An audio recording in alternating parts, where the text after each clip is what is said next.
IBM Podcast, edificando con la palabra de Dios.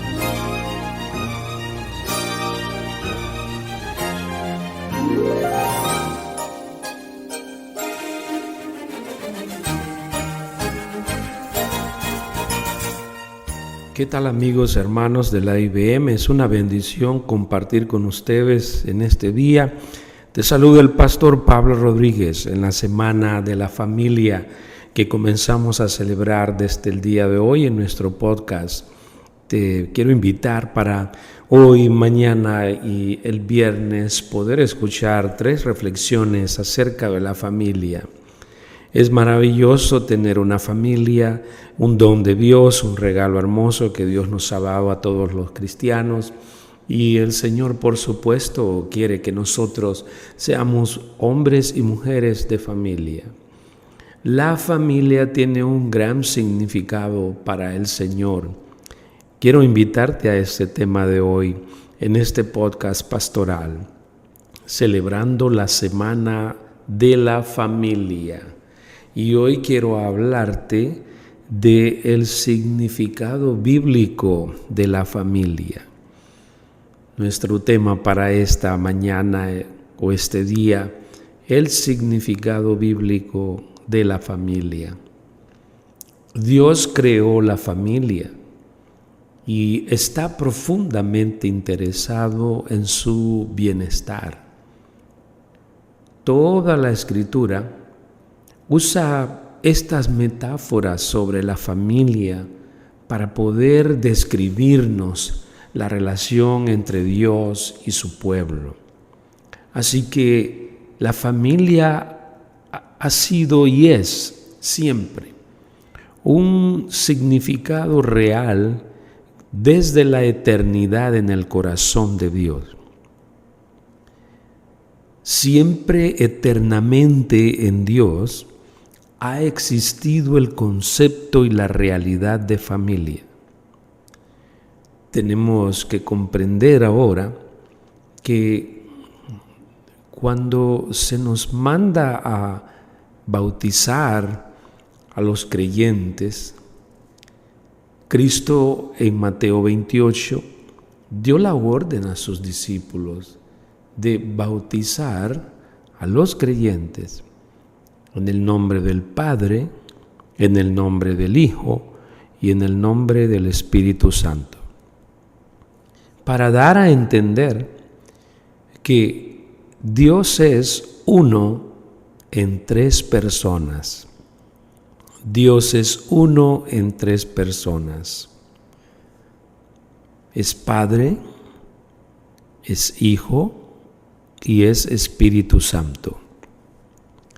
Los 3 en una misma naturaleza o esencia o sustancia, pero los 3 diferentes en personas. Nunca confundas persona con sustancia. La sustancia es una sola en Dios, solo hay un Dios. Pero Él se ha manifestado a nosotros en 3 personas, independientes una de la otra en cuanto a su papel, pero las mismas en cuanto a su esencia y sustancia del ser. Los 3 son Dios, un solo Dios. Cuando entendemos este concepto de la Trinidad, podemos comprender que Dios es familia. Así que ha estado en Dios desde la eternidad el concepto de la familia. Y para un hombre y para una mujer cristiana debe ser muy importante, bíblicamente hablando, tener un pensamiento correcto en relación a la voluntad de Dios para tu familia y mi familia. No hay un manual en el mundo que nos diga cómo organizar nuestra familia o cuáles son las bases de esa familia o los propósitos de Dios para la familia, que es todavía más importante. Solo la Biblia y únicamente la Biblia tiene esa prerrogativa. Y de eso quiero hablarte. De eso quiero hablarte y quiero que anotes como padre, como madre, y que entiendas el significado bíblico de la familia. Lo primero que hay que comprender es que Dios creó la familia. Dios ha hecho la familia. La familia no tiene un origen, sino en Dios. En Génesis 1, 26, 27, Dios dijo cuando creó a la humanidad. Dice el texto bíblico, Génesis 1, 26, 27, y dijo Dios, hagamos al hombre a nuestra imagen, conforme a nuestra semejanza, y ejerza dominio sobre los peces del mar,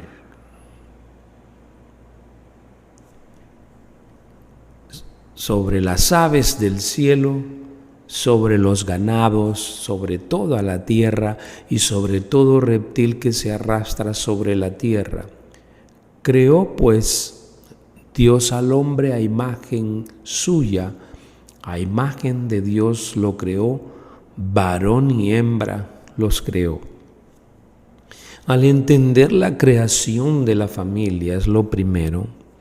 ¿Cuál es entonces el significado bíblico de familia? Lo primero es que la familia es imagen y semejanza de Dios. La familia es imagen y semejanza de Dios. Dios creó la familia. ¿Por qué? Porque ella es imagen y semejanza de Dios. La familia está para que ejerzan todos juntos la bendición de en una unidad de diferentes personas, caminar juntos en esta vida conforme al propósito de Dios. Dios dijo en el verso 26, y ejerza dominio sobre los peces del mar, aves del cielo, ganados, la tierra, todo reptil que se arrastra sobre la tierra. Es decir, Dios al crear la familia, es lo primero que entendemos bíblicamente, significa que la familia es imagen y semejanza de Dios. También significa que la familia tiene todas las oportunidades de desarrollarse y trascender en el propósito de creación de Dios. Eso significa cuando dice ejerza dominio, el hombre y la mujer, y por supuesto, el hombre y la mujer y su familia. Está implícita la familia en el hombre y la mujer, pues sin un hombre y sin una mujer no hay familia. Se entiende, pues, que está implícito que Dios quiere que toda familia se consagre, que Dios quiere que toda familia trascienda, tenga éxito en el propósito de Dios. Que toda familia se desarrolle, que toda familia tenga un propósito, los hijos estudiar para trabajar y honrar a Dios con su trabajo, papá y mamá amándonos para criar hijos sanos, con el ejemplo, para que se impacte el mundo y se alcance la gloria de Dios por medio del testimonio de la familia, creativo. Esta familia, pues, arranca y tiene un origen en Dios que la creó. La creó a su imagen y semejanza. La creó también para darle un propósito en la vida. Eso quiere decir que ejerza dominio sobre los peces del mar y sobre todo lo que dice el verso 26. Tenemos que hacer que nuestros hijos sigan adelante estudien, trabajen, pero que entiendan que todo eso es para la gloria de Dios, no para convertirse en un animal económico, en una criatura que solo es material, en una criatura que solo produce para consumir. No, debemos enseñarles que Dios quiere que a través de nuestras familias se ejerzan propósitos de contribuir a la sociedad y a la creación que nos rodea, pero también Dios quiere que hayan propósitos todavía más profundos que esos. Pero también queremos decir que la creación de la familia, al ser imagen y semejanza de Dios, produce en la familia o se da en la familia esa creación. La familia, pues, debe manifestar la gloria de Dios en el género que la produce. La familia debe manifestar la gloria de Dios en el género que la produce. Varón y hembra los creó, verso 27. Dios honra solo las familias con género masculino y femenino. El Génesis 1:27 es claro y empieza diciendo: creó pues Dios al hombre a su imagen y semejanza.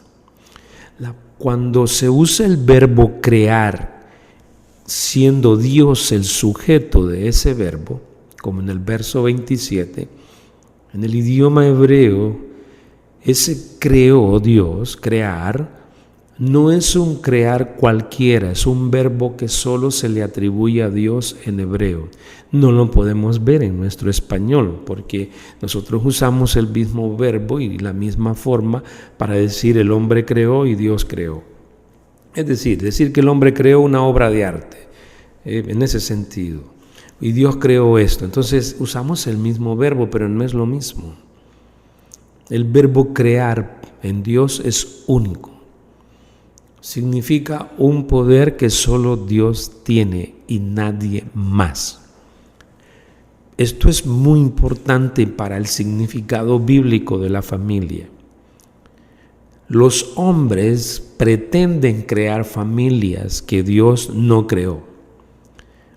Hombres con hombres adoptando niños, mujeres con mujeres adoptando niños. Dios no creó esas familias. Eso no salió nunca del concepto bíblico de Dios y Dios no lo acepta por muchas lágrimas que existan en las personas que practican semejante aberración delante de Dios. La familia tiene un concepto bíblico, Dios la creó. El hombre no puede alterar el código de generación que Dios dio en la familia. Dios dio para la generación de la familia 2 géneros únicamente, varón y hembra, los creó. No hay más que eso. Por eso en la familia debemos siempre inculcar este principio, este valor.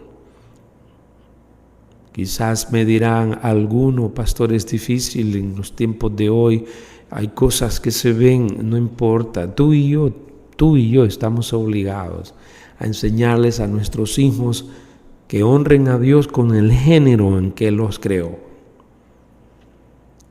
Si nuestros hijos luego no quieren obedecer, pero nosotros les estorbamos, hemos honrado a Dios. Y ellos darán cuenta al Señor de sus actos. Pero nosotros como padres debemos enseñarles: usted va a honrar a Dios con el género que Él lo creó a usted. Varón y hembra. Así que Dios creó la familia. Hay algo también hermoso que podemos comprender dentro de la creación de Dios respecto a la familia. Aparte de lo que ya dijimos, hemos dicho que Dios creó a la familia y hemos dicho que Dios la creó a su imagen y semejanza. Hemos dicho que Dios la creó para que alcance un propósito en la creación. Pero también hemos dicho que Dios la creó a esa familia para que honre el género con el que la creó, varón y hembra. Pero también el Génesis 2, 23, 24 dice lo siguiente: y el hombre dijo, esta es ahora hueso de mis huesos y carne de mi carne. Ella será llamada mujer, porque del hombre fue tomada. Por tanto, el hombre dejará a su padre y a su madre, y se unirá a su mujer, y serán una sola carne. Una sola carne. Este texto es muy importante porque también nos enseña otro aspecto del por qué Dios creó a la familia. Cuando Dios creó a la mujer, Dios la hizo viendo la soledad del hombre. Y Dios dispuso que el hombre no puede estar solo. Cuando habla del hombre, habla del género masculino, que fue el primero que existió, que Dios hizo. No por eso quiere decir que es el mejor, que es no, sino que en un orden de creación, Dios creó primero al varón y luego crea a la mujer. Esto va a ser necesario para entender este principio de que Dios creó a la familia. ¿Cuál principio? El principio de sujeción e identidad recíproca. Hay un principio de sujeción e identidad recíproca en la familia que comienza con el hombre y la mujer. Esto quiere decir que el hombre en la familia debe reconocer que la mujer es digna igual que él delante de Dios. Los dos tienen el mismo valor delante de Dios. Los dos son iguales para Dios. Ninguno es mejor y mayor que el otro. Los dos conforman un solo ser, una sola unidad. La unidad en que en el verso 24 dice, y serán una sola carne. Serán una sola carne. Cuando dice serán una sola carne, el decir una o uno, en hebreo esa palabra una o uno de este verso es un verbo, es una expresión, digamos, compuesta. Es un uno, pero compuesto. Es una unidad compuesta de dos, pero es una unidad.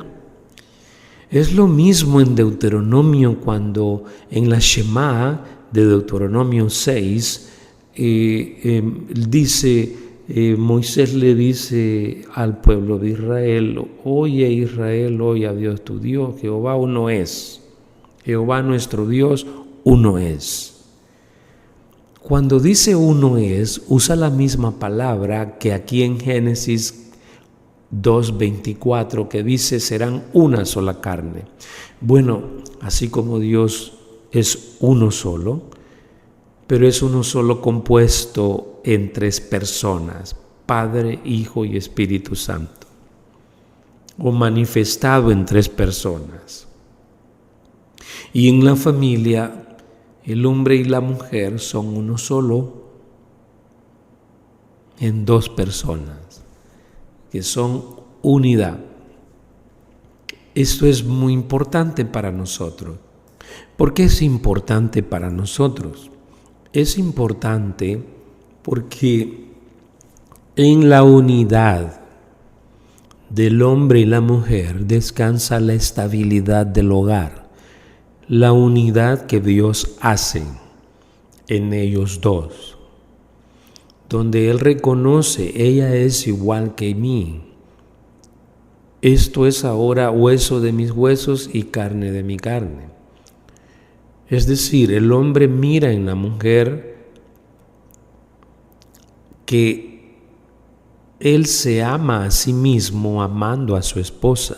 Si yo desprecio a mi esposa, yo no me amo a mí mismo. Y estoy dañando la unidad de la familia.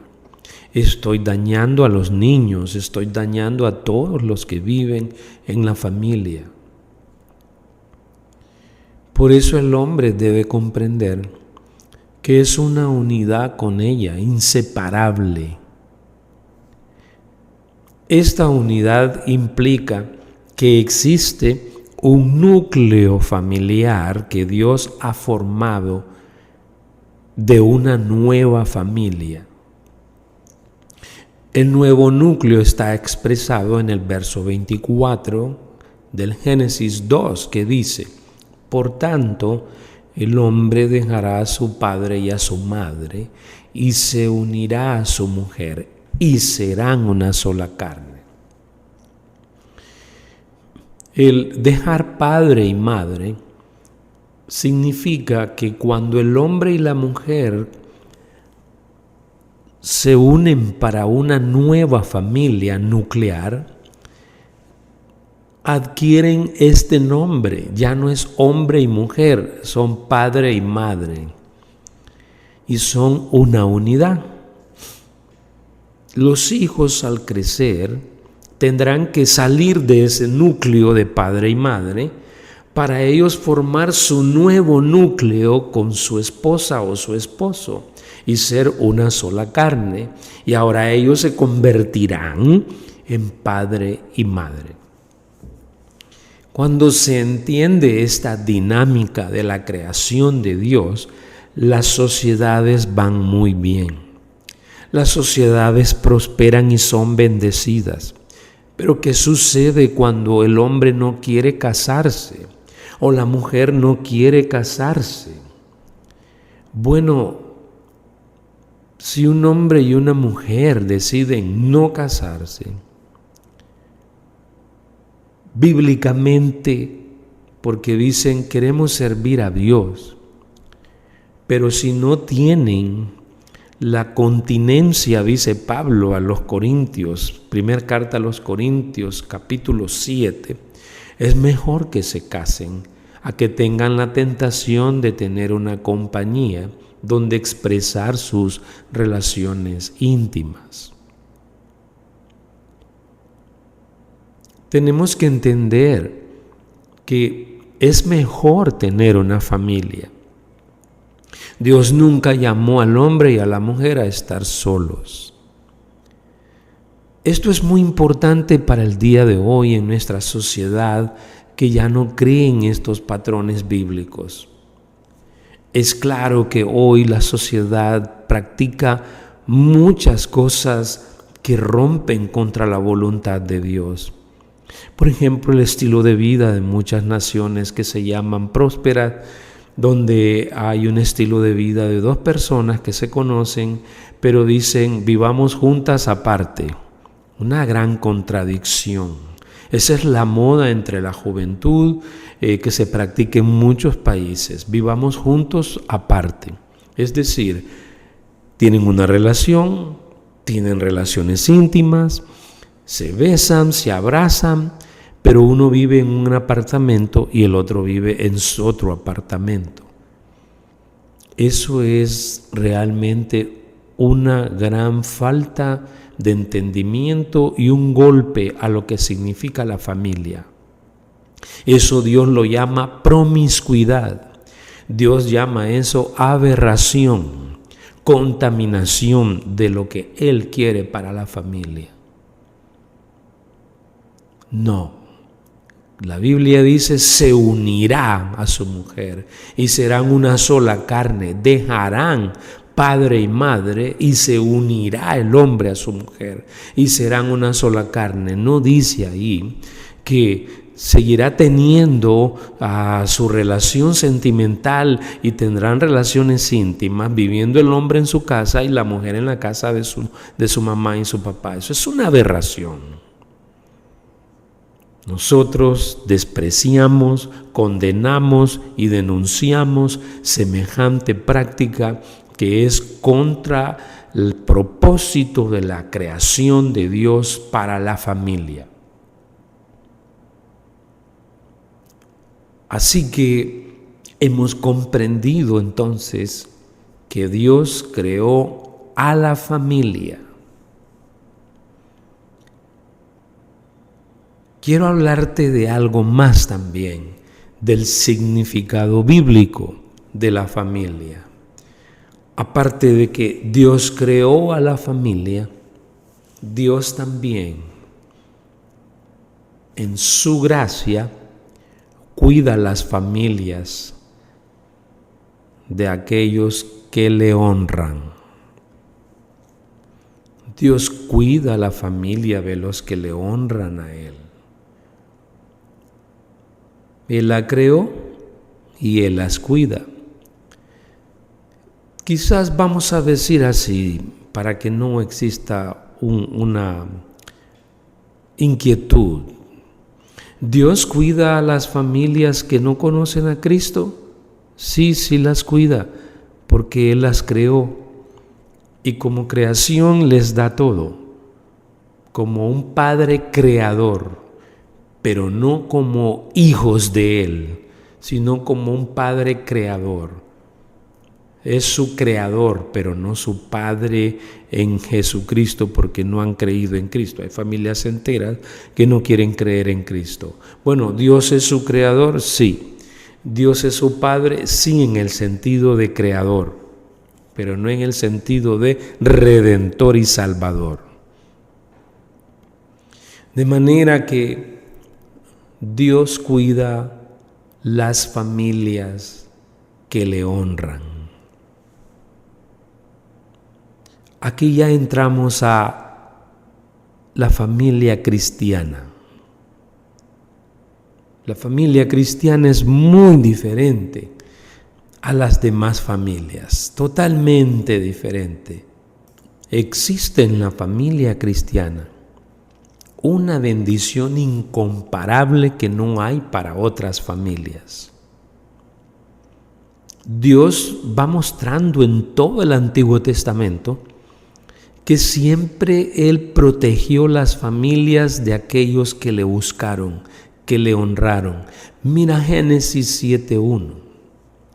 Cuando Noé entró en el arca, dice Génesis 7:1, entonces el Señor dijo a Noé, entra en el arca tú y todos los de tu casa, es decir, toda tu familia, porque he visto que solo tú eres justo delante de mí en esta generación. Escuche esas palabras que Dios le dijo a Noé. Entra en el arca tú y todos los de tu casa, porque he visto que solo tú eres justo delante de mí en esta generación. Eso es algo que Dios debe de decir de todos nosotros como padres de familia. Dios no le estaba diciendo a Noé que él no era pecador, no le está diciendo eso. Le está diciendo solo tú eres justo delante de mí en esta generación. Es decir, solo tú he visto que has confiado en mi palabra, que has temido a mi nombre y que me has obedecido, porque hizo el arca en un momento en que no llovía, en que es imposible una inundación en un lugar árido, en un lugar como en Medio Oriente. ¿A quién se le ocurriría decir que iba a haber una gran inundación? pero Noé creyó a Dios. Y esa fe de Noé, esa fe que tuvo Noé, entonces le convirtió en un hombre justo delante de Dios, que poco hablamos de Noé, hablamos mucho de Abraham, que fue justificado por la fe, pero ya sabemos que todos los antiguos vivieron por fe, no solo Abraham. Algunos siempre nos preguntan, pero ¿cómo es eso de que sí, la verdad que no solo Abraham tuvo fe, sino que esa fe fue dada a muchos? Como dice Hebreos capítulo 11,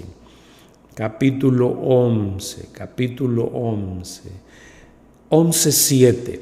Por la fe, Noé, habiendo sido advertido por revelación acerca de cosas que aún no habían sido vistas, movido por temor reverente, preparó el arca para la salvación de su familia.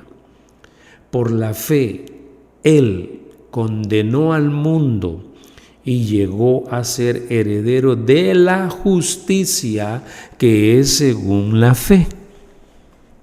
Quiero que eso no lo olvides. Noé fue justificado por fe también.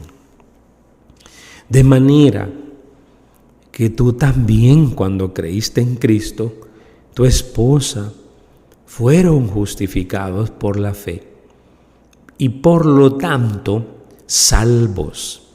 La salvación que Dios nos ha dado por la fe en Cristo no solo nos salva de la vida eterna, sino también de la presente. Es decir, Dios te salva para la eternidad y te sigue salvando hoy en el presente como testimonio de que estás salvo para la eternidad. Por ejemplo, a veces vas a andar corriendo, no tienes cómo pagar algo te salió mal, algo sucedió en un negocio, no salió como queríamos y las cosas se hicieron peor, o alguien cayó enfermo, o luego esto, o luego lo otro que hay que honrar. Dios está viéndolo y Él te ha salvado también para que en esta vida te salve y soluciones todos esos problemas en su amor y en su gracia. Dios cuida a las familias de los que le honran. Así lo hizo con Noé. Lo único que Él quiere es que en nuestras familias haya fe de que Él es capaz de solucionar todo. Fe en que Dios en Cristo nos ha dado promesas que Él cumplirá. La fe es muy importante para salvar a nuestras familias de toda amenaza en esta vida. Así nos cuida Dios a los que le honran, nos proporciona fe para hacernos justos delante de Él y nos salva de toda amenaza contra nuestra familia. Quiero hablarte de otro texto, siempre hablando de que Dios cuida a las familias de los que le honran. Vimos cómo habló con Noé. Dios le había dicho a Noé en el Génesis 6:18, pero estableceré mi pacto contigo y entrarás en el arca tú y contigo tus hijos, tu mujer y las mujeres de tus hijos. Ahí los tienes. Que la bendición de la fe en Cristo, la bendición de la fe en Dios para salvación, alcanza a todos nuestros hijos, a sus esposas, a tu esposa, a tu esposo, a tus nietos, a tus nietas. ¿Te das cuenta? Entonces, Dios, al cuidar las familias que le honran, nos regala la fe. Y esa fe bíblica es la que uno hereda a sus familiares para poder servirle al Señor. Por eso es muy hermoso que Pablo le dijo a Timoteo en la segunda carta a Timoteo. Le dice en el verso 3, 4 y 5, doy gracias a Dios, a quien rindo culto con limpia conciencia como lo hicieron mis antepasados, de que sin cesar me acuerdo de ti en mis oraciones de noche y de día. Me he acordado de tus lágrimas y deseo verte para ser lleno de gozo. Traigo a la memoria la fe no fingida que hay en ti, la cual habitó primero en tu abuela Loida